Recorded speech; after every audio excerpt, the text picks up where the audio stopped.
नमस्कार आप सभी को स्वागत है आपका हमारे इस प्लेटफॉर्म पर। हम लोग ग्राम पंचायत अधिकारी में टॉप 1000 एमसीक्यूज कर रहे थे और इस सेट में हमने उन सभी प्रश्नों को डाला है जो आपके वीपीओ की परीक्षा में आने वाले हैं। पंचायती राज व्यवस्था के लगभग 45 अंक आएंगे, 45 प्रश्न आएंगे 45 अंक के। कंप्यूटर के 15, सामान्य अध्ययन के जो उत्तर प्रदेश से संबंधित हो गया वो 20 प्रश्न होंगे और उत्तर प्रदेश की योजनाओं से संबंधित आपके 20 प्रश्न होंगे। तो इन सभी प्रश्नों का समायोजन हमने इस सेट में डाला है। तो वीडियो को पूरा देखिए और अगर आपको इसकी पीडीएफ चाहिए तो आप हमारे टेलीग्राम चैनल को ज्वाइन कर सकते हो, वहां से आप इसकी पीडीएफ डाउनलोड कर सकते हो। साथ ही साथ चैनल सब्सक्राइब करिए, वीडियो को शेयर करिए ज्यादा से ज्यादा। चलिए शुरू करते हैं। हाँ, क्वेश्चन नंबर पहले में दिया है, कोई भी व्यक्ति जन्म अथवा मृत्यु के रजिस्टर की किसी भी प्रविष्टि को तलाश करवा सकता है। कोई भी व्यक्ति जन्म या मृत्यु के रजिस्टर की तलाश कैसे करवा सकता है? जब वो कुछ दाम खर्चेगा।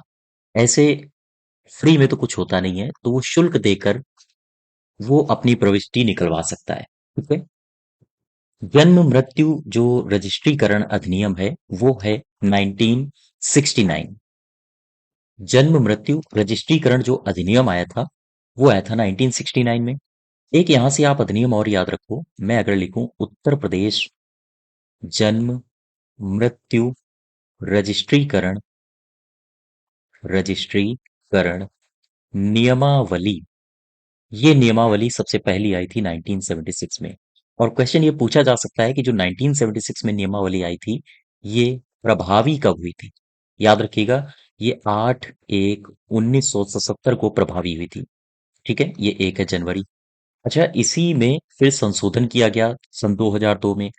तो फिर एक और नियमावली आई, उत्तर प्रदेश जन्म मृत्यु रजिस्ट्रीकरण रजिस्ट्रीकरण नियमावली नियमावली 2002। ठीक है, ये दो नियमावली आपको याद रखनी है। अगर आपसे पूछा जाए कि 2002 वाली जो नियमावली थी वो कब प्रभावी हुई थी, आंसर होगा 22 मार्च 2003 को। ठीक है, याद रखिएगा। नेक्स्ट देखो, जन्म एवं मृत्यु पंजीकरण अधिनियम 1969 के तहत जीवित जन्म से क्या तात्पर्य है? जीवित जन्म से क्या तात्पर्य है आपसे ये पूछा है। जीवन, सपोज करो ये कोई बालक है, ये जीवित है, इसका प्रमाण क्या होगा? ये सांस ले रहा हो, जीवन संबंधी अन्य हरकतें कर रहा हो। ठीक है, तो वही आप यहाँ पर लिखा है पहले ऑप्शन में कि जीवन का कोई भी लक्षण प्रदर्शित करे वो जीवित जन्म माना जाएगा। ठीक है। दूसरा लिखा है, माता से निष्कर्षण के पश्चात उत्पाद, जो भी उत्पाद होगा, बच्चा होगा बच्ची होगा, वो श्वास लेता हो, तो ये भी जीवित जन्म के अंतर्गत आएगा।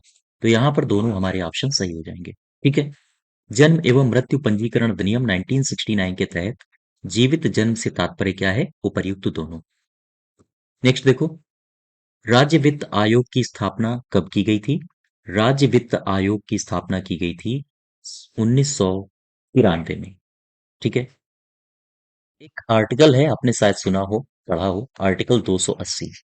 280 कहता है कि अ, केंद्रीय वित्त आयोग की स्थापना की जाएगी और 280 के ही अंतर्गत केंद्रीय वित्त आयोग की ही तर्ज पर सभी राज्यों में एक राज्य वित्त आयोग की स्थापना की गई थी, आर्टिकल 280 के अंतर्गत। अच्छा, अब अगर हम उत्तर प्रदेश की बात करें, उत्तर प्रदेश में जो राज्य वित्त आयोग है, राज्य वित्त आयोग, यहां से आपसे सवाल पूछा जा सकता है। कौन कौन से पूछे जा सकते हैं? सबसे पहले तो ये जो राज्य वित्त आयोग है, ठीक है, ये कहाँ पर है, किन आर्टिकल्स में है? तो आप याद रखिए 243 का एक तो है आई, और एक आर्टिकल आप और याद रखो 243 का वाई। इन दोनों में यहाँ पर पंचायती राज संबंधी वित्त आयोग के बारे में बात की गई है और यहाँ पर नगर पालिका संबंधी वित्त आयोग की बात की गई है। अच्छा, उत्तर प्रदेश के राज्य वित्त आयोग की बात करें तो अब तक उत्तर प्रदेश में 5 राज्य वित्त आयोग का गठन हो चुका है। ठीक है। यहां से आपसे प्रश्न पूछ सकता है कि पहले राज्य वित्त आयोग का गठन कब हुआ था और इसके अध्यक्ष कौन थे? तो मैं यहाँ एक आपके लिए टेबल बनाए दे रहा हूँ, आप इसको लिख लीजिएगा। ठीक है, और नहीं लिखना चाहते हो तो फिर पीडीएफ डाउनलोड कर लेना। 1994 में 1994 में पहला राज्य वित्त आयोग बना था उत्तर प्रदेश में। और ये 1997 तक रहा था।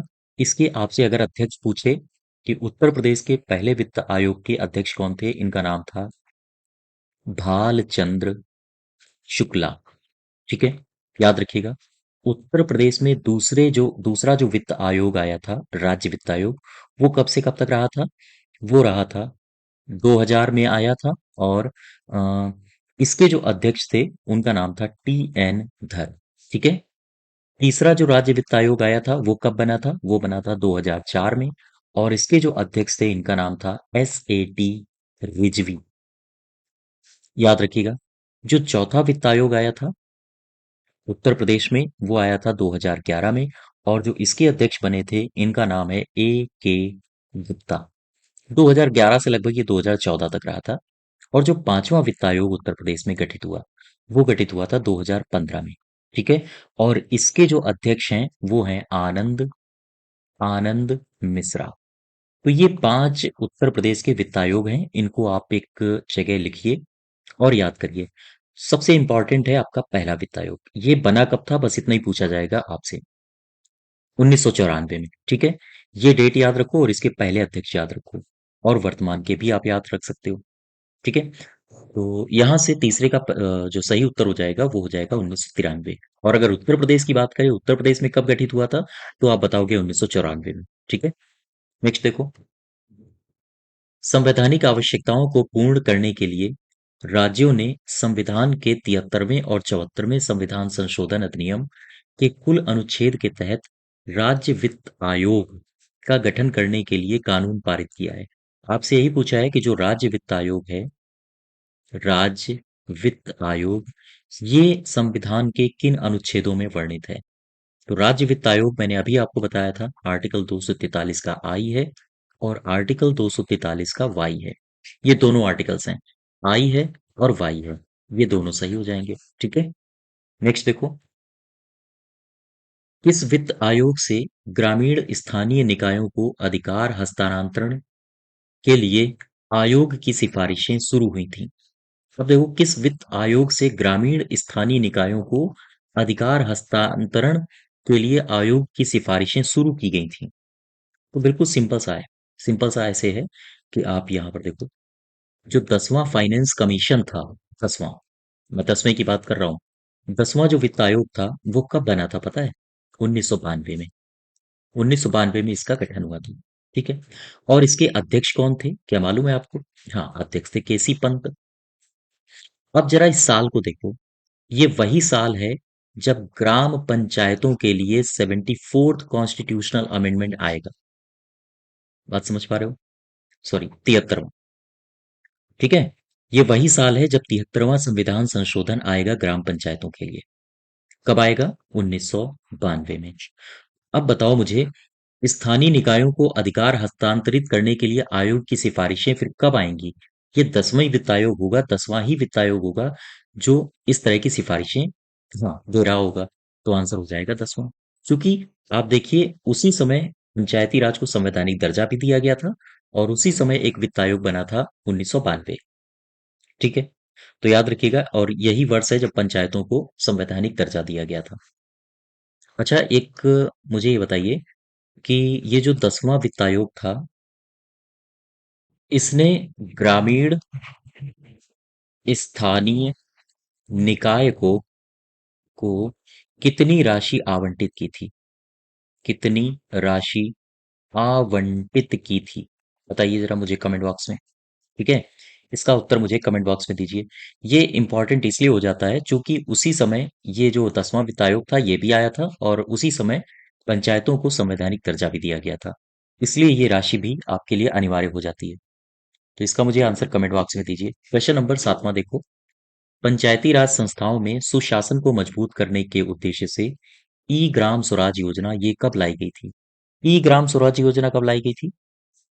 तो याद रखिए, मैं अगर लिखूं ई ग्राम स्वराज योजना, ठीक है, कुछ योजनाएं हैं जो आपको एज इट इज याद करनी है। मैं लिखूं ई चौपाल, ये कब लाया गया? मैंने फिर लिखा ई दाखिल पोर्टल, ये कब आया? फिर मैंने लिखा e learning portal, learning portal ये कब आया? ये चारों याद रखिए। ग्राम स्वराज ये कब आया था? ये आया था 24 अप्रैल 2020 को। 2020 को, ठीक है। ई चौपाल कब आया था? ई चौपाल आया था जून 2000 में, याद रखिएगा। ई दाखिल पोर्टल कब आया? ये आया 3 सितंबर था या 7 सितंबर था? ये अ, सितंबर 2020 में आया था। ये शायद 7 है, आप 7 कर लीजिए, यहाँ पे एक बार कंफर्म कर लेना। 7 सितंबर 2020 ही है। और ई लर्निंग पोर्टल कब आया था? ये आया था 17 फरवरी को। 17 फरवरी 2020 को, ठीक है। तो याद रखिएगा ये सारी बातें। फिर से समझ लो, ई ग्राम स्वराज पोर्टल कब आया था? 24 फरवरी 2020 को। ये 2020 लिखा है, ठीक है। और ई चौपाल कब आया? जून 2000 को। और ई दाखिल कब आया था? 7 सितंबर 2020 को। 7 सितंबर 2020, याद रखिएगा। ई लर्निंग पोर्टल कब आया था? 17 फरवरी 2020 को, ठीक है। तो यहाँ से आपका सही उत्तर क्या हो जाएगा? ई ग्राम स्वराज योजना 24 अप्रैल 2020, ठीक है। नेक्स्ट देखो, निम्नलिखित में से कौन सही सुमेलित है, उसके बारे में बताओ। राष्ट्रीय परिवार नियोजन बीमा योजना। ये राष्ट्रीय परिवार नियोजन बीमा योजना कब आई थी? ये आई थी 2005 में। तो ये गलत है, ठीक है। राष्ट्रीय ग्रामीण स्वास्थ्य मिशन, यही है नेशनल रूरल हेल्थ मिशन। ये 2005 में आया था, तो ये सही है हमारा। आश्रय बीमा योजना ये कब आई? आश्रय बीमा योजना आई थी 2001 में, ठीक है। तो ये भी गलत हो गया हमारा। और कृषि श्रमिक सामाजिक सुरक्षा योजना ये कब आई थी? कृषि श्रमिक सामाजिक सुरक्षा योजना आई थी 2001 में, ठीक है। तो ये दोनों योजनाएं 2001 में आई थी, तो ये भी हमारा गलत हो जाएगा। इसमें आपसे पूछा है सही कौन है, तो हमारा सही केवल होगा दूसरा। याद रखिएगा, ये सारी योजनाएं एक जगह लिख लो और इनको रिवाइज करो। क्वेश्चन नंबर नेक्स्ट देखो, ग्राम पंचायत विकास योजना। हमारी योजना हमारा विकास, ये इसकी टैगलाइन है। ये कब शुरू हुआ? तो ये जो ग्राम पंचायत विकास योजना है, 2015 2016 में शुरू हुआ था। आंसर होगा चौथा, ठीक है। अब मैं यहाँ पर लिख रहा हूँ, जो 1947 का अधिनियम आया था, उसको बोलते हैं संयुक्त प्रांत पंचायत राज अधिनियम। मैंने यहाँ पर लिखा उत्तर प्रदेश। मैं यहाँ पर लिख रहा हूँ उत्तर प्रदेश पंचायत राज अधिनियम, ठीक है। पंचायत राज अधिनियम 1947, ठीक। आप संयुक्त प्रांत लिख दो या फिर उत्तर प्रदेश लिख दो, बात बराबर ही है। मैंने लिखा उत्तर प्रदेश पंचायत राज अधिनियम 1947 की एक धारा है। धारा है 15, 15 का, ठीक। क्या है इसमें, क्या बता सकते हो? इस धारा 15 के का में दिया गया है, इसी पंचायत राज विकास योजना से संबंधित ये धारा है। मैंने इसीलिए लिखा है, ठीक है। तो याद रखिएगा, 15 का में क्या कहा गया है? 15 का में कहा गया है कि सभी ग्राम पंचायतें प्रतिवर्ष पंचायत क्षेत्र पंचायत क्षेत्र के लिए विकास योजना बनाएंगी, ठीक है। फिर से समझो, उत्तर प्रदेश पंचायत राज अधिनियम 1947 की एक धारा है 15 का। आपसे पूछा जा सकता है कि ग्राम पंचायतें प्रतिवर्ष अपने लिए विकास योजना बनाएंगी, ये किस धारा में वर्णित है? तो याद रखिएगा, ये है 15 का में वर्णित। क्या वर्णित है? ये आदेश देता है ग्राम पंचायतों की को कि सभी जो ग्राम पंचायतें हैं, वो प्रतिवर्ष यानी हर एक वर्ष पंचायत क्षेत्र के लिए यानी अपने ही क्षेत्र के लिए विकास योजना बनाएंगी, ठीक है। विकास योजना तो वही दिया है, ग्राम पंचायत विकास योजना। ये कब से लागू हुआ था? 2015 2016 से। और विकास योजना को बनाने की जिम्मेदारी किसकी है? ग्राम पंचायतों की। इस धारा के अंतर्गत, हाँ, 15 का में, ठीक है। देखो क्वेश्चन 10वां, ग्राम पंचायतों के वार्षिक बजट तैयार करने का दायित्व किसका होता है? ग्राम पंचायत का जो वार्षिक बजट होता है, उसे तैयार करता है वीपीओ, ग्राम पंचायत अधिकारी, ठीक है। याद रखिएगा, आप लोग जब बन जाइएगा तो फिर आप ही लोग वार्षिक बजट तैयार करोगे। अच्छा, अब मैं वार्षिक बजट की बात कर लेता हूँ। उत्तर प्रदेश ग्राम पंचायत, एक मिनट, उत्तर प्रदेश ऐसे लिखो, पंचायती राज अधिनियम, ठीक है।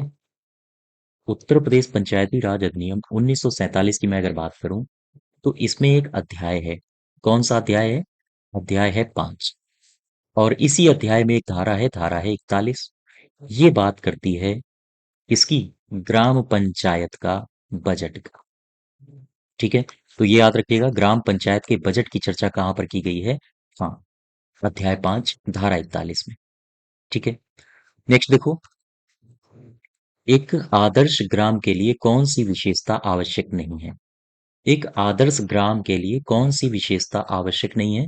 आदर्श ग्राम के लिए वहां पर बैंकिंग सुविधा होनी चाहिए, और वहां पर औद्योगिक विकास भी होना चाहिए, ताकि ग्राम यानी गांव का जो युवा शक्ति है वो अपने गांव के विकास के लिए, साथ ही साथ देश और समाज और मोहल्ले के विकास के लिए योगदान दे सके। इंटरमीडिएट कॉलेज होना ये एक आवश्यक कदम नहीं है। गांव में इंटरमीडिएट कॉलेज होना, जैसे आपने पढ़ा होगा right to education, right to education, right to education में ये 1 अप्रैल 2010 को आया था। और राइट टू एजुकेशन में जब आप पढ़ोगे तो उसमें कई सारी बातें की गई हैं कि कक्षा जो 5 तक के छात्र हैं, 1 किलोमीटर के अंतर्गत उनके उनको स्कूल प्रदान करे सरकार। कक्षा 6 से 8 तक के बालक बालिकाओं के लिए 3 किलोमीटर के अंतर्गत स्कूल प्रदान करे सरकार, है ना? तो इस तरह की बात की गई है। तो अब आप खुद सोचिए कि इंटरमीडिएट स्कूल 3 किलोमीटर के अंतर्गत, आमतौर पर 3 किलोमीटर में तो 2-3 गांव आ जाते हैं।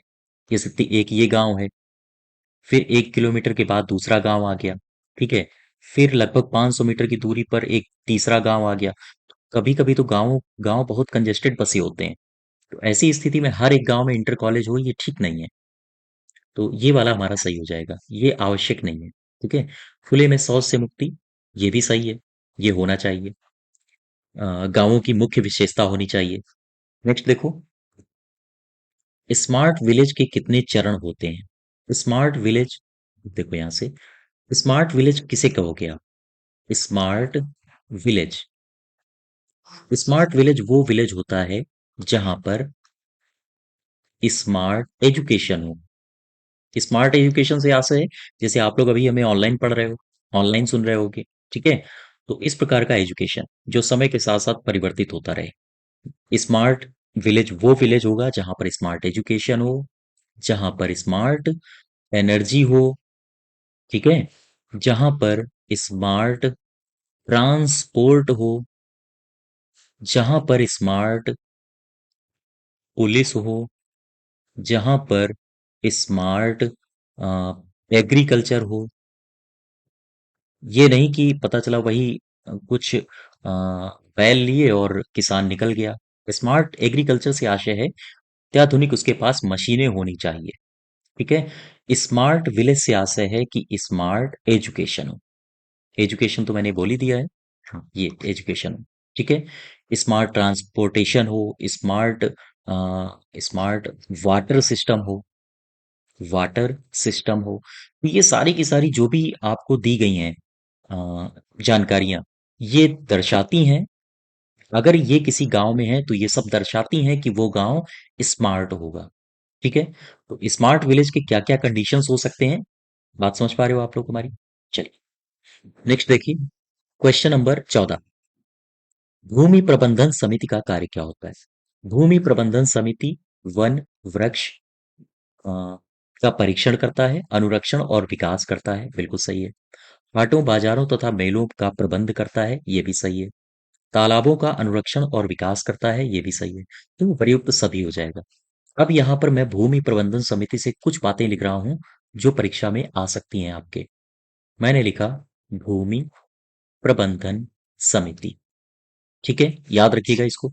भूमि प्रबंधन समिति, भूमि प्रबंधन समिति का सबसे पहले तो मुझे बताओ इसका सभापति कौन होता है? इसका सभापति होता है प्रधान। ठीक है, इसका उप सभापति कौन होगा? उप सभापति होता है उप प्रधान। ठीक है, अच्छा, भूमि प्रबंधन समिति का मंत्री कौन होता है, या फिर हम कहें सेक्रेटरी कौन होता है? ये होता है लेखपाल। तीन बातें क्लियर हुई आपकी? अच्छा, अब मैं आगे बढ़ता हूं। मैं अगर आपसे पूछूं कि जो गांव पंचायत होती है, गांव पंचायत के के जो इम्पोर्टेंट कागज होते हैं, ठीक है, फाइलें होती हैं, रजिस्टर होते हैं, तो गांव पंचायत के कागज, रजिस्टर, इनको रखने की जिम्मेदारी किसके पास होती है? रखने की जिम्मेदारी बताओ मुझे। रखने की जो जिम्मेदारी होती है वो होती है आपकी। आपकी आशय है आप सभी की, यानी ग्राम पंचायत अधिकारी की। ठीक है। ये जो ग्राम पंचायत अधिकारी है, वीपीओ, इसे पहले कहा जाता था पंचायत सेवक। पंचायत सेवक। ठीक है, जगह यहां पर कमी है, मैं यहां पर लिखे देता हूं। इसे कहा जाता था पंचायत सेवक। फिर इसके बाद ये ग्राम पंचायत अधिकारी कब आया? नाम, ग्राम पंचायत अधिकारी, अ, ग्राम पंचायत अधिनियम, अधिनियम सेवा नियमावली में 1989 में इसमें संशोधन किया गया। बात समझो, इसे पहले पंचायत सेवक कहा जाता था। फिर ग्राम पंचायत अधिनियम सेवा नियमावली 1989 में इसमें संशोधन किया गया, और फिर इसका नाम यहां पर पड़ता है वीपीओ, ग्राम पंचायत अधिकारी। ठीक है, याद रखिएगा। और ये तो हुआ गांव पंचायत के रजिस्टर और कागज रखने की जिम्मेदारी ग्राम पंचायत अधिकारी की है। ठीक। अब मैं अगर आपसे पूछूं कि भूमि प्रबंधन समिति के कागज और रजिस्टर रखने की जिम्मेदारी किसकी होती है? वो होती है मंत्री या सेक्रेटरी की। आंसर होगा लेखपाल। ठीक है, तो याद रखिएगा ये सारी की सारी बातें। नेक्स्ट देखो, जन्म मृत्यु रजिस्ट्रीकरण अधिनियम 1969 की धारा, किस धारा के अंतर्गत रजिस्ट्रेशन के स्तर पर सुधार किया जाता है? किस धारा के अंतर्गत रजिस्ट्रेशन के अंतर्गत सुधार किया जाता है? धारा होगा 21। ठीक है, एक धारा आप और याद रखो, इसी जन्म मृत्यु रजिस्ट्रीकरण अधिनियम 1969 की ही धारा है वो। धारा है 10 का 3। क्या कहता है ये धारा? ये धारा कहती है कि अगर कोई चिकित्सा अधिकारी किसी की किसी की मृत्यु का प्रमाण पत्र न बनाए, प्रमाण पत्र न दे, तो 50 रुपया का जुर्माना लगाया जा सकता है। जुर्माना लगेगा। ठीक। सपोज करो ये कोई व्यक्ति है, ये मर गया, कोई डॉक्टर अब इसका अ, मृत्यु सर्टिफिकेट ना बनाए। ठीक है, तो ऐसी स्थिति में उस चिकित्सा अधिकारी को 50 रुपए का जुर्माना लगाया जा सकता है। कौन सी धारा कह रही है? धारा कह रही है 10 का 3। याद रखिएगा ये सारी बातें। कितना रुपया जुर्माना लगाया जा सकता है? 50,000 नहीं, केवल 50 रुपया। ठीक है। नेक्स्ट देखो, पंचायत सहायक का निम्नलिखित में से कौन सा कार्य नहीं है? पंचायत सहायक का कौन सा काम नहीं है से पूछा है। आय प्रमाण पत्र बनवाना, बिल्कुल सही है। जाति प्रमाण पत्र, ये भी काम करवाता है। निवास प्रमाण पत्र बनवाना, ये भी सही है। अंक पत्र बनवाना, ये गलत है। अंक पत्र यानी कि हो गई मार्कशीट, मार्कशीट ये नहीं बनवाता है। ठीक है। नेक्स्ट देखो, बीपीएल परिवारों से संबंधित दस्तावेज कहाँ से प्राप्त किए जा सकते हैं? बीपीएल परिवारों से संबंधित दस्तावेज कहाँ से प्राप्त किए जा सकते हैं, आपसे ये पूछा है। तो जरा ऑप्शन पढ़ो। जिला विकास भवन से, ये तो गलत है। बीपीएल परिवारों से संबंधित दस्तावेज कहाँ से प्राप्त किए जा सकते हैं? पंचायत सचिवालय से। ठीक है, ये सारे के सारे गलत हैं। नेक्स्ट देखो, क्वेश्चन नंबर 18, जल जीवन मिशन के तहत प्रत्येक ग्रामीण परिवार को प्रति व्यक्ति प्रतिदिन कितने लीटर जल की आपूर्ति की परिकल्पना की गई है? आंसर होगा 55 लीटर। याद रखिएगा ये फैक्चुअल डेटा है, बिल्कुल रट्टा मार लीजिए। जल जीवन मिशन 2019 से लेकर 2024 तक ये विस्तारित किया गया था, और इसमें 55 लीटर प्रति व्यक्ति प्रतिदिन देने की बात की गई थी। आंसर हो जाएगा 55। ठीक है। नेक्स्ट देखो, किसी भी गांव को मानचित्र पर उसकी प्रोफाइल पर क्लिक करके संपूर्ण जानकारी का पता निम्नलिखित में से लगाया जा सकता है। किससे? जियो सर्च से। ठीक है। नेक्स्ट देखो, ग्राम पंचायत नागरिक चार्टर में कौन सी जानकारी शामिल नहीं होती है? ग्राम पंचायत नागरिक चार्टर में कौन सी जानकारी शामिल नहीं होती है? तो जो ग्राम पंचायत नागरिक चार्टर होता है, उसमें पंचायत का विजन, याद रखिएगा, पंचायत का विजन और मिशन, इसकी जानकारी होनी चाहिए। जानकारी शामिल होती है। सेवा मानक योजनाएं, विजन और मिशन, ये सही हो जाएगा। सेवा मानक योजनाएं प्राप्त करने की प्रक्रिया, ये भी शामिल होता है। और अनुरोध प्राप्त होने पर नामित अधिकारी द्वारा विवरण उपलब्ध कराना, या हम कह सकते हैं कि शिकायत निवारण या विवरण देना। ठीक है, इसकी जानकारी उपलब्ध होनी चाहिए। तो सही उत्तर हो जाएगा हमारा, हाँ, उपर्युक्त में से कोई नहीं। ठीक है, कह रहा है कौन शामिल नहीं है, तो इसमें ये सभी शामिल हैं। तो आंसर हो जाएगा हमारा चौथा। क्वेश्चन नंबर नेक्स्ट देखो 21।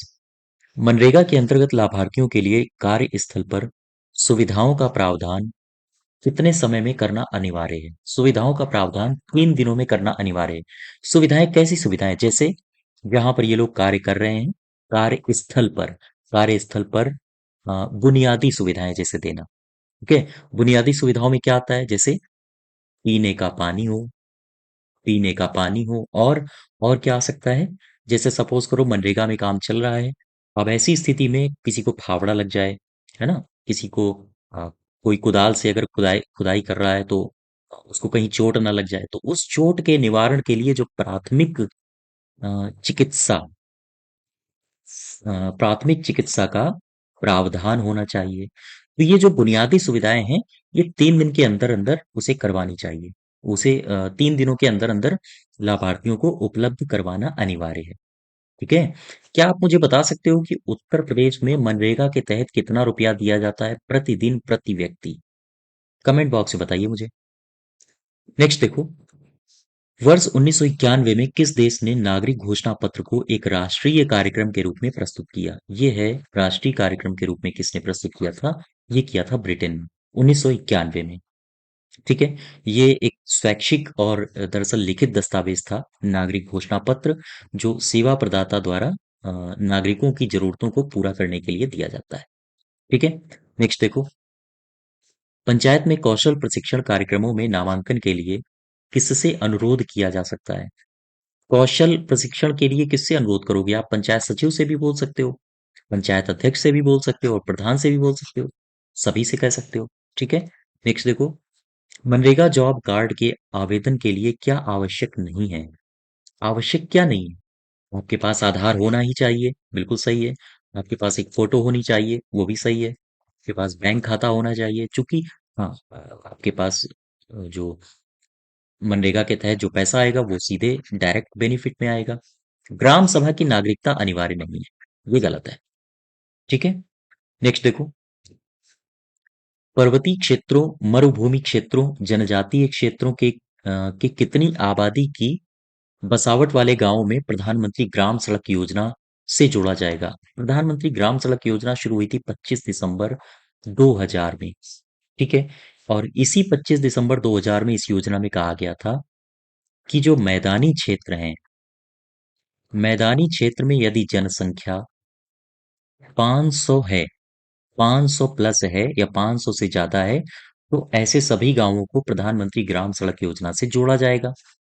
और दूसरी बात कही थी कि यदि नॉर्थ ईस्ट, एनी मतलब है नॉर्थ ईस्ट, पूर्वोत्तर राज्य, ठीक है, हिमालय, हिमालयी राज्य, या फिर हम कहें जनजाति के क्षेत्र, ठीक है, और मरुस्थल के क्षेत्र, यदि इन क्षेत्रों की आबादी आबादी 250 से ज्यादा है या 250 है, अब ऐसी स्थिति में अ, इन क्षेत्रों को भी प्रधानमंत्री ग्राम सड़क योजना से जोड़ा जाएगा। तो आपसे वही पूछा है कि पर्वतीय क्षेत्रों में, मरुभूमि में और जनजातीय क्षेत्रों में कितनी आबादी होनी चाहिए जिससे उस क्षेत्र को प्रधानमंत्री ग्राम सड़क योजना से जोड़ा जा सके? आंसर होगा 250। ठीक है, बात समझ पा रहे हो आप? नेक्स्ट देखो, कंप्यूटर के बारे में, अब ये कंप्यूटर के क्वेश्चंस यहां से शुरू हैं। कंप्यूटर के बारे में निम्नलिखित में से कौन सा कथन सही है? कंप्यूटर केवल सॉफ्टवेयर से बनाया जाता है, बिल्कुल गलत है। कंप्यूटर स्वयं सारी जानकारी व्यवस्थित कर सकता है, जी नहीं। इसको सोचने समझने की क्षमता नहीं होती है, इसको जैसा कमांड दिया जाता है वैसा ही सब कुछ करता है। ठीक है, ये भी गलत हो गया और ये भी गलत हो गया। कंप्यूटर केवल हार्डवेयर से बना होता है, नहीं, हार्डवेयर तो केवल नहीं होता है, हार्डवेयर होता है और साथ ही साथ सॉफ्टवेयर भी होता है, तो ये भी गलत हो गया। यह एक इलेक्ट्रॉनिक उपकरण है जो डेटा को संग्रहित करता है, बिल्कुल सही है, पुनः प्राप्त करता है, ये भी सही है, और संशोधित करता है यानी प्रोसेसिंग करता है, ये भी सही है। तो यही हमारा सही हो जाएगा। ठीक है। नेक्स्ट देखो, कंप्यूटर के मुख्यतः भाग कितने होते हैं? ये जो क्वेश्चन है ये हमारी परीक्षाओं में पूछा जा चुका है। ये जो जेई की भर्ती हुई थी 2016 में, उसमें ये प्रश्न पूछा गया था। इसमें कंप्यूटर के भाग 6 होते हैं, और कौन कौन से होते हैं जरा इनको देख लेते हैं। एक तो हो गया सीपीयू, एक होता है इनपुट डिवाइस, ठीक है, और एक होता है मेमोरी। ठीक, ये मेमोरी कैसी? मेमोरी यूनिट, ये कैसा? ये जैसे रोम, ठीक है, रीड ओनली मेमोरी। और दूसरा सेकेंडरी स्टोरेज। सेकेंडरी स्टोरेज के अलावा और क्या होता है? सीपीयू हो गया, इनपुट डिवाइस हो गया, output device, output device, memory में रोम हो गया, सेकेंडरी स्टोरेज हो गया, और क्या हो गया? और होता है कम्युनिकेशन डिवाइस। ठीक है, कम्युनिकेशन डिवाइस। तो ये 6 कंपोनेंट्स हो गए, 1 2 3 4 5 6। तो हमारे 6 भाग होते हैं। नंबर नेक्स्ट देखो 28।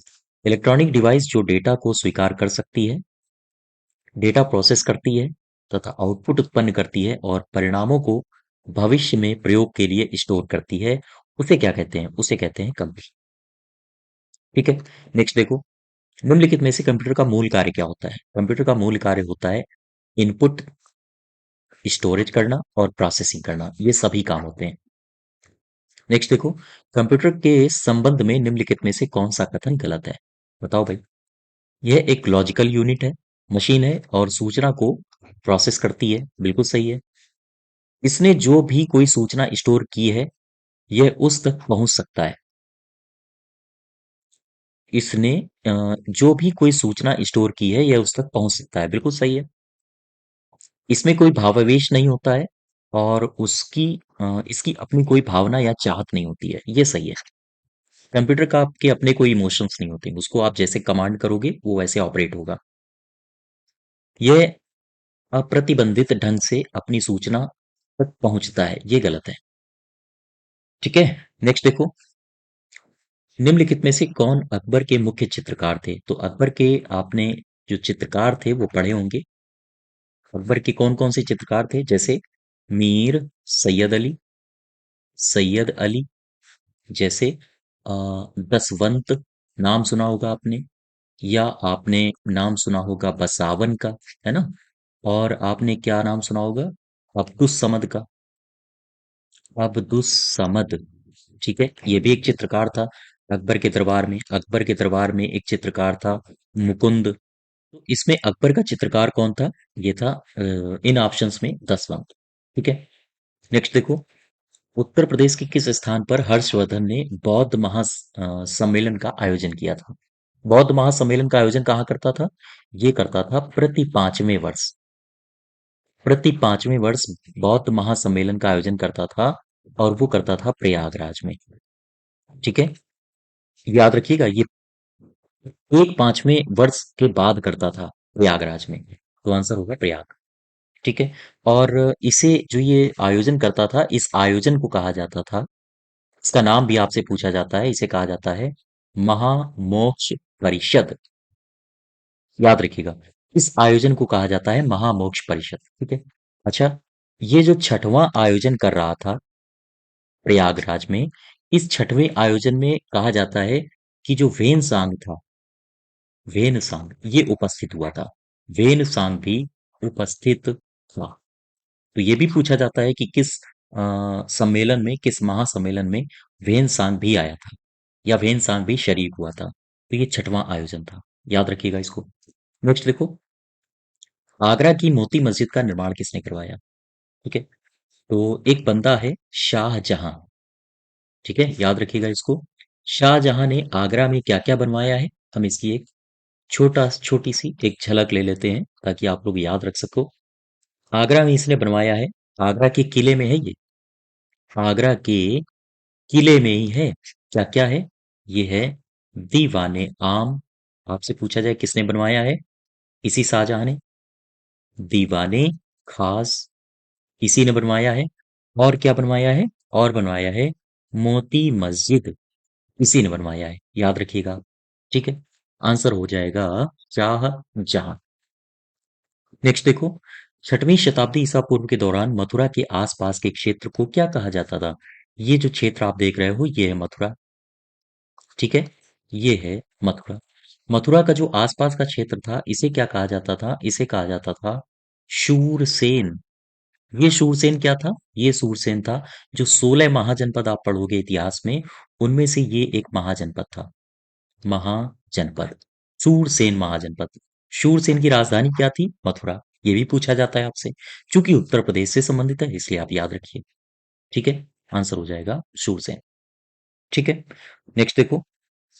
अच्छा, एक एक यहां से मुझे और बात याद आ रही है, आप पहले वो देख लो।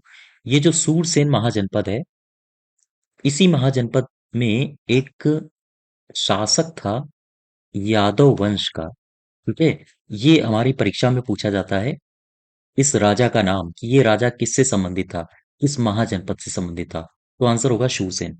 राजा का आप नाम याद रखिएगा, राजा का नाम है अवंती पुत्र। ठीक है, याद रखो। नेक्स्ट देखो, मथुरा कला विद्यालय किसके काल में शीर्ष पर था? मथुरा कला विद्यालय ये किसके काल में शीर्ष पर था?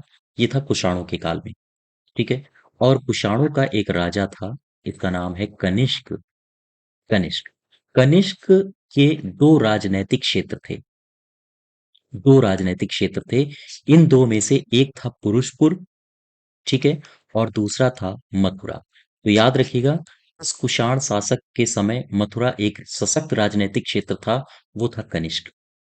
ठीक है, चूंकि उत्तर प्रदेश से संबंधित है और उत्तर प्रदेश के इतिहास से इसका सीधा संबंध है, इसलिए हमें पता होनी चाहिए।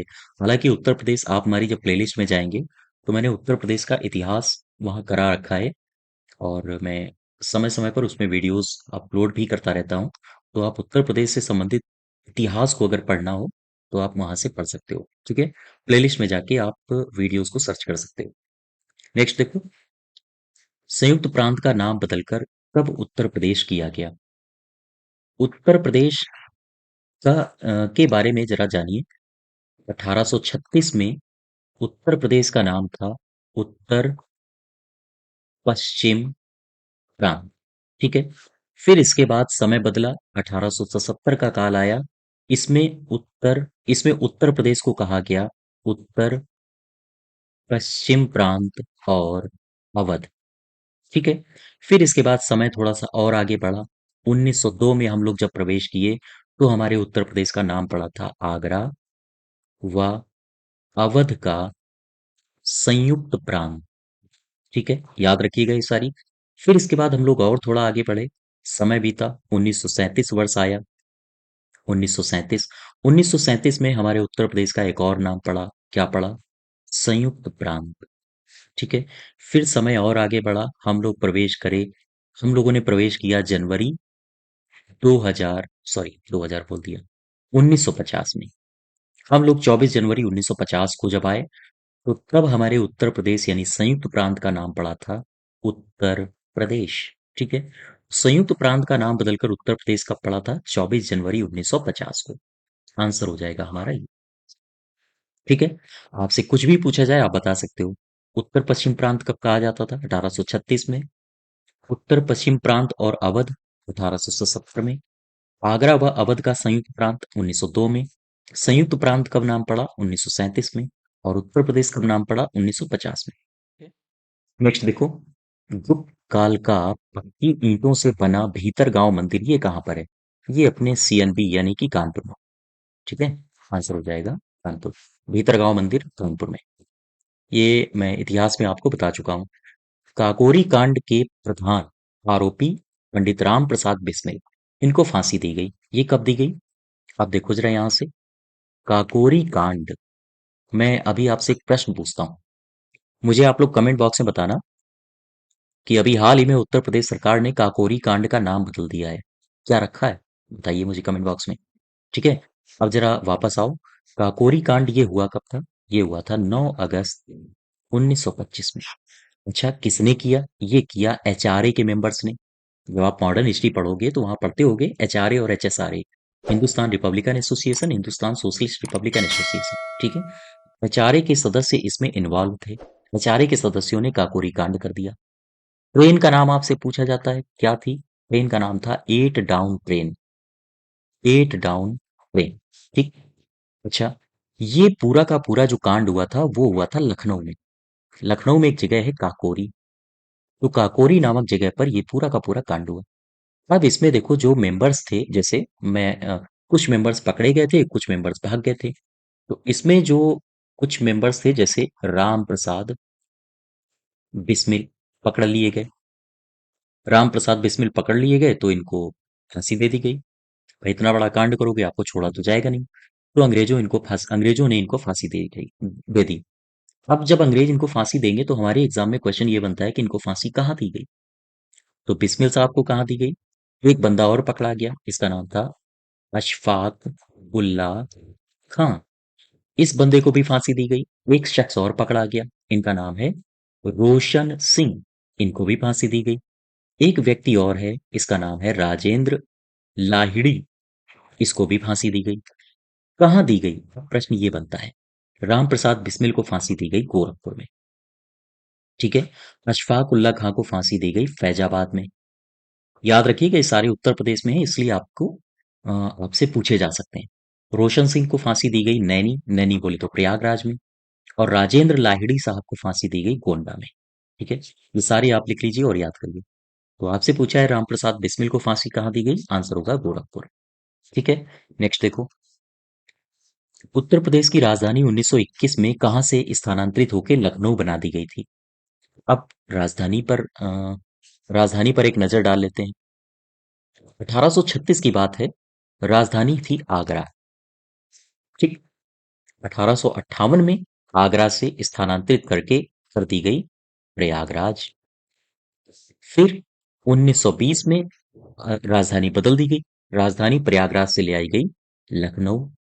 और लखनऊ एक आंशिक राजधानी थी। और इसके बाद 1935 में 1935 में लखनऊ को राजधानी के तौर पर पूर्णतः मान्यता दे दी गई। पूर्ण पूर्ण रूप से लखनऊ राजधानी कब बनी थी? 1935 में। तो आपसे वही पूछा है कि 1920-21 में राजधानी लखनऊ कहाँ से स्थानांतरित करके बनाई गई थी? आंसर होगा प्रयागराज से। ठीक है। ये वाला सही हो जाएगा हमारा। नेक्स्ट देखो। Question number 40। छठवीं सदी बीसी के दौरान चेदी कहा जाता था, किसे कहा जाता था? ये जो छठवीं सदी है, छठवीं सदी, ये पता है क्या डिनोट कर रही है? ये डिनोट कर रही है महाजनपद काल को। महाजनपद काल को। अब बताओ, महाजनपद काल चेदी, ये एक महाजनपद था। ये उत्तर प्रदेश में कहाँ था? ये उत्तर प्रदेश में इन क्षेत्रों में था, बुंदेलखंड के क्षेत्र में। तो आंसर होगा चेदी कहाँ था? चेदी था बुंदेलखंड क्षेत्र में। ठीक है। क्या बता सकते हो मुझे चेदी की राजधानी क्या थी? बताइए। मैं उत्तर प्रदेश इतिहास में आपको करवा चुका हूँ, मुझे कमेंट बॉक्स में बताइए। नेक्स्ट देखो। अब कर लेते हैं हम लोग उत्तर प्रदेश में से संबंधित योजनाएं, जो कि ग्राम पंचायत अधिकारी में पूछी जा सकती हैं। ठीक है। क्वेश्चन नंबर 41 देखो। मेजर ध्यानचंद्र विजय पथ योजना के अंतर्गत दिए गए वाक्यों में से कौन सा सही है? तो मेजर ध्यानचंद्र योजना के अंतर्गत कौन से सही हैं? इस योजना का उद्देश्य राज्य के राष्ट्रीय और अंतर्राष्ट्रीय खिलाड़ियों के घरों तक सड़क बनाना है। क्वेश्चन पूछा जा सकता है कि कितने खिलाड़ी आप नॉमिनेट किए गए थे? 19। ठीक है, 19 खिलाड़ियों के घरों तक सड़क बनाने की योजना थी। और ये जो योजना है, ये 2020 29 अगस्त को मेजर ध्यानचंद्र की जयंती के अवसर पर इसे शुरू किया गया। ये दोनों सही है, याद रखिएगा इनको। ठीक है। क्वेश्चन नंबर हो गया 41। तो ये भी याद रखो, 19 खिलाड़ियों को इसमें चिन्हित किया गया था। नेक्स्ट देखो। मुख्यमंत्री समग्र ग्राम विकास योजना का लक्ष्य क्या है? सबसे पहला प्रश्न तो यही बनता है कि मुख्यमंत्री समग्र ग्राम विकास योजना ये शुरू कब हुई? आंसर होगा 24 जनवरी 2018। याद रखिएगा इसको। और अब पढ़ लेते हैं इसके ऑप्शंस। इस योजना के अंतर्गत प्रदेश के सीमावर्ती क्षेत्रों पर स्थित उपेक्षित ग्रामों का सर्वांगीण विकास किया जाएगा, बिल्कुल सही है।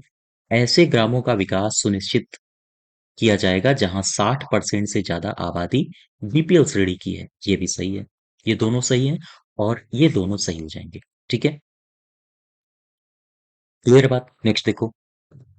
मुख्यमंत्री सामूहिक विवाह योजना का संचालन किस वर्ष से किया जा रहा है? मुख्यमंत्री जो सामूहिक विवाह योजना है उसका संचालन किया जा रहा है अक्टूबर 2017 से। ठीक है। और इसमें जो युगल दंपत्ति होते हैं, सपोज करो ये लड़का है और ये लड़की है, इन दोनों के विवाह के उपरांत इन्हें 51,000 रुपए दिए जाते हैं। ठीक है। 51,000 रुपए दिए जाते हैं। इन 51,000 में जो 35,000 रुपए दिए जाते हैं वो डायरेक्ट बैंक में जमा होते हैं। ठीक। और बाकी बचे 10,000 रुपए इनको सामग्री प्रदान की जाती है। जो विवाहित युगल हैं उन्हें सामग्री प्रदान की जाती है। बाकी बचे 6,000 रुपए वो जो विवाह होगा तो आयोजन, जो भी आयोजित होगा आयोजन पर खर्च किया जाता है। ठीक है। तो आप ऐसे याद कर सकते हो। हालांकि ये आपसे डिवीजन करके पूछेगा नहीं, बस आपसे इतना पूछेगा कि पूरी की पूरी राशि कितनी दी जाती है, तो आंसर होगा 51,000। ठीक है। अब जरा मैं करंट से इसको जोड़ता हूँ थोड़ा सा। जो मुख्यमंत्री सामूहिक विवाह योजना है, अभी बजट 2024-25 आया है, ये अनाउंस किया गया है। तो इस अनाउंसमेंट में क्या आप मुझे बता सकते हो कि इस योजना को कितना रुपया दिया गया है? याद रखिएगा, इस योजना को दिया गया है 600 करोड़ रुपए। ठीक है। बजट 2024-25 में मुख्यमंत्री सामूहिक विवाह योजना को 600 करोड़ रुपए आवंटित किए गए हैं। ठीक। नेक्स्ट देखो, निम्नलिखित में से कौन से कथन गलत हैं? बताइए भाई, कौन से कथन गलत हैं? पहला पढ़ो। योगी आदित्यनाथ ने 2017 में मुखबिर योजना शुरू की। बिल्कुल सही है। इस योजना का लक्ष्य है कन्या भ्रूण हत्या को रोकना। ये भी सही है। मुखबिर एक बंदा होता है, एक बंदा नहीं, दरअसल इसमें एक टीम होती है पूरी, अस्पताल से भी कुछ मेंबर्स को इसमें इंक्लूड किया जाता है। तो ये बंदा करता क्या है? ये बंदा मुखबिरी करता है। जैसे सपोज करो किसी अस्पताल में कोई गर्भवती महिला आई, ठीक है, और उसका कभी कभी देखा होगा आपने कि भ्रूण हत्याएं होती हैं, आमतौर पर होती हैं कि जैसे कन्या है अगर इसके पेट के अंदर, तो फिर गर्भ में ही उसे मार दिया जाता है। इस तरह की जो सूचनाएं हैं, वो सूचनाएं ये बंदा सरकार तक पहुंचाएगा ताकि इस तरह की हरकतों को रोका जा सके। जाहिर सी बात है, ये बंदा अपने रिस्क पे कोई सूचना सरकार तक पहुंचा रहा है। अगर इस महिला के घर वाले जान गए तो इस बंदे को तो मार देंगे। तो फिर ये इसको राशि दी जाती है। इसको राशि दी जाती है 2 लाख रुपए। ठीक है, याद रखिएगा ये राशि। जो सूचना देगा उसे कितनी राशि सरकार अपनी तरफ से देती है? 2 लाख रुपया। ठीक है। तो ये दोनों वाक्य सही है हमारे। 2017 में मुखबिर योजना शुरू हुई थी और इसका लक्ष्य है कन्या भ्रूण हत्या को रोकना। दोनों सही है। और एक बात आप एक्स्ट्रा याद रखोगे, मुखबिर योजना के तहत जो मुखबिरी करता है उसे 2 लाख रुपया सरकार प्रदान करती है। ठीक है। नेक्स्ट देखो, उत्तर प्रदेश सरकार की एक जिला एक उत्पाद योजना है। इस योजना का लक्ष्य उत्तर प्रदेश में किसे प्रोत्साहित करना है? एक जिला एक उत्पाद योजना कब शुरू हुई थी? 24 जनवरी 2018 में। याद रखिएगा ये डेट। और इसका जो लक्ष्य है वो है स्वदेशी उत्पाद को प्रोत्साहित करना। हर एक जिले में 75 आपने जिले हैं आपके, हमारे उत्तर प्रदेश में 75 जिले हैं और इन 75 जिलों में हर एक जिले का अपना अलग उत्पाद है। ठीक है। तो इन्हीं उत्पादों को प्रोत्साहित करने के लिए ये योजना सरकार ने शुरू करी थी। कब? 2018 में। ठीक है। नेक्स्ट देखो, उत्तर प्रदेश सरकार द्वारा शुरू किया गया दस्तक अभियान निम्नलिखित में से किससे संबंधित है? उत्तर प्रदेश सरकार द्वारा जो दस्तक अभियान शुरू किया गया है वो है जापानी इंसेफेलाइटिस, या हम कहें दिमागी बुखार, इससे संबंधित है। और जब शुरू किया था सरकार ने, तो सरकार ने शुरू में 38 जिलों में इसे शुरू किया था। यानी शुरुआत में ये कितने जिलों में शुरू किया गया था दस्तक अभियान? हाँ, 38 जिलों में। नेक्स्ट देखो, किशोरी बालिका योजना वर्ष में कितने दिनों के लिए विद्यालय में उपस्थित न होने पर लड़कियों को संतुलित आहार प्रदान करने की पेशकश करता है? ये आंसर होगा 300। ये फिक्स डेटा है, आप याद कर लीजिए। ठीक है। प्रश्न ये उठता है किशोरी बालिका योजना ये शुरू कब हुई थी? तो किशोरी बालिका योजना की शुरुआत हुई थी 21 फरवरी 21 फरवरी 2019 में। याद रखिएगा इसको। और 300 दिनों के लिए विद्यालय में उपस्थित न होने पर संतुलित आहार प्रदान करने की पेशकश की जाती है इसमें। ठीक है। नेक्स्ट देखो, उत्तर प्रदेश में किसके प्रचार के लिए कन्या सुमंगला योजना की शुरुआत की गई है? कन्या सुमंगला योजना सबसे पहले मुझे ये बताओ कब शुरू हुई थी? 2019 में। ठीक है। इसके अंतर्गत 15,000 रुपया की सहायता राशि दी जाती थी, लेकिन आजकल इस राशि को बढ़ा के 25,000 रुपया कर दिया गया है। ठीक है। और एक सबसे खास बात, आप करंट से जोड़ के इसको देख सकते हो कि अभी बजट 2024-25 लॉन्च हुआ है। लॉन्च का मतलब है पेश किया गया है। तो इस बजट में इस योजना को कितना रुपया दिया गया है? प्रश्न ये बनता है। तो याद रखिएगा, 700 करोड़ रुपए इस बजट के द्वारा कन्या सुमंगला योजना को दिया गया है। ठीक है। अच्छा, अब आ जाओ क्वेश्चन में वापस। उत्तर प्रदेश में कन्या सुमंगला योजना किसके लिए है? तो लड़कियों के को रोजगार देना? नहीं। लड़कियों के लिए डिजिटल साक्षरता? जी नहीं। ये 6 चरणों में दी जाती है। पहले चरण में बच्ची का जन्म होता है, दूसरे चरण में टीका, और तीसरे चरण में प्रथम में प्रवेश, अच्छा 8 में प्रवेश। तो ये टोटल 6 स्तर हैं। तो ये डिजिटल साक्षरता यहाँ पर नहीं है। लड़कियों के लिए खेल में भागीदारी, ये भी बिल्कुल गलत है। लड़कियों को स्वास्थ्य देखभाल और शैक्षणिक मानक, ये सही है। ठीक है। नेक्स्ट देखो। उत्तर प्रदेश सरकार द्वारा हस्तशिल्प विपणन प्रोत्साहन योजना के अंतर्गत हस्तशिल्पियों को अपने उत्पादों के विपणन के लिए कितनी धनराशि सहायता के रूप में प्रदान की जाती है? कितनी धनराशि है?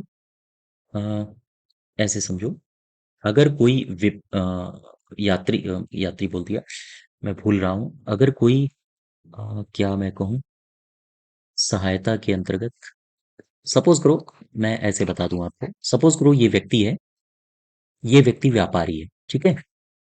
और ये अपना सामान किसी मेले में लगाना चाहता है। ठीक बात समझना। ये कोई व्यापारी है, हस्तशिल्पी है। ये कोई हस्तशिल्पी से मेरा आशय है कोई हाथ से ये कारीगरी करता है, और अपने उत्पादों को किसी मेले में ये रखना चाहता है, वहां पर बेचना चाहता है। तो सरकार कहती है कि ठीक है, तुम आने जाने में अपना खर्चा करते हो, तो इस स्थिति में हम तुम्हें कुछ सहायता राशि प्रदान करेंगे। तो इस व्यक्ति को, जो कि मेले में अपने ही द्वारा बनाए गए हस्तशिल्पियों का विक्रय करना चाहता है, तो उसे सरकार कहती है कि आपको मेले में स्टॉल वगैरह लगाने के लिए हम 10,000 रुपए की सहायता राशि देंगे। बात समझ पाए आप? ठीक है। तो आंसर हो जाएगा 10,000। कितना रुपया धनराशि सरकार देती है? 10,000। लेकिन सरकार कहती है कि अगर आप मेले में स्टॉल लगाते हो तो हम 10,000 देंगे, लेकिन कुछ शर्तें आपको फिल करनी पड़ेंगी। शर्तें कौन सी हैं? सबसे पहली शर्त, आपको 18 साल का होना चाहिए। दूसरी शर्त क्या है? आपको उत्तर प्रदेश का निवासी होना चाहिए। और भी कई सारी शर्तें हैं, लेकिन हमारी जो परीक्षाओं में है वो ये ज्यादा पूछी जाती है। ठीक है। नेक्स्ट देखो। उत्तर प्रदेश में मछुआ दुर्घटना बीमा योजना ये कब शुरू हुई थी? तो याद रखिएगा, उत्तर प्रदेश में जो मछुआ दुर्घटना बीमा योजना है, वो 1985 1986 में शुरू हुई थी। और जब ये मछुआ दुर्घटना बीमा योजना 1985-86 में शुरू हुई थी, उस समय अगर किसी मछुआरे की मृत्यु हो जाए या स्थायी विकलांगता आ जाए, तो ऐसी स्थिति में उसे 2 लाख रुपए दिए जाते थे। ठीक। फिर अगर किसी मछुआरे की मृत्यु ना हो, उसे आंशिक विकलांगता आ जाए, आंशिक विकलांगता आ जाए, तो फिर उसे 1 लाख रुपए दिए जाते थे इस बीमा योजना के तहत। बात समझना। फिर इसके बाद हुआ क्या? इसके बाद केंद्र सरकार ने लॉन्च कर दी एक योजना। 10 सितंबर 2020 में केंद्र सरकार ने लॉन्च करी प्रधानमंत्री मत्स्य संपदा योजना। ठीक। इस योजना का विलय कर दिया गया। ठीक। बात समझ पा रहे हो? इस योजना को इस योजना में विलय कर दिया गया 2020 2021 में। अब ये योजना क्या कहती है? अब इसमें नए प्रावधान आ गए हैं। नया प्रावधान क्या है? अब नए प्रावधान ये आए हैं कि अब अगर मछुआ दुर्घटना बीमा योजना के तहत किसी मछुआरे की मृत्यु हो जाए, या फिर उसकी उसे विकलांगता आ जाए, स्थायी विकलांगता हो जाए, तो उसे 5 लाख रुपए का बीमा कवर दिया जाएगा। दूसरी बात, अगर किसी मछुआरे को आंशिक विकलांगता आ जाए, तो उसे 2.5 लाख रुपए का बीमा कवर दिया जाएगा। बात समझ पा रहे हो आप? फिर से समझो, मैं एक बार फिर से बता दे रहा हूँ। उत्तर प्रदेश में मछुआ दुर्घटना बीमा योजना कब शुरू हुई? आंसर होगा 85-86। ठीक। 85-86 में जब ये शुरू हुई थी, तो ये योजना कहती थी कि अगर कोई मछुआरे की मृत्यु हो जाए या फिर स्थायी विकलांगता आ जाए, तो 2 लाख रुपया उसको सहायता राशि दी जाएगी। और अगर आंशिक विकलांगता आती है तो फिर 1 लाख रुपए की सहायता राशि दी जाएगी। लेकिन हुआ क्या, इस योजना का जीवन काल ज्यादा नहीं रहा। क्यों? क्योंकि 10 सितंबर 2020 को प्रधानमंत्री मत्स्य संपदा योजना को शुरू कर दिया गया और इस योजना को उठा के इस योजना में मर्ज कर दिया गया। अब नया प्रावधान क्या है? नया प्रावधान ये है कि मछुआ दुर्घटना बीमा योजना, जो कि प्रधानमंत्री मत्स्य संपदा योजना के अंडर में है, उस योजना के तहत अगर किसी मछुआरे की मृत्यु हो जाए या विकलांगता हो जाए, तो अब उसे 5 लाख रुपए का बीमा कवर दिया जाता है। आंशिक विकलांगता में 2.5 लाख रुपए का बीमा कवर दिया जाता है। याद रखिएगा, मछुआ दुर्घटना बीमा योजना कब मर्ज हुई थी, कब इसमें शामिल हो गई थी? 2020-2021 में। ठीक है, तो याद रखिएगा ये सारी बातें।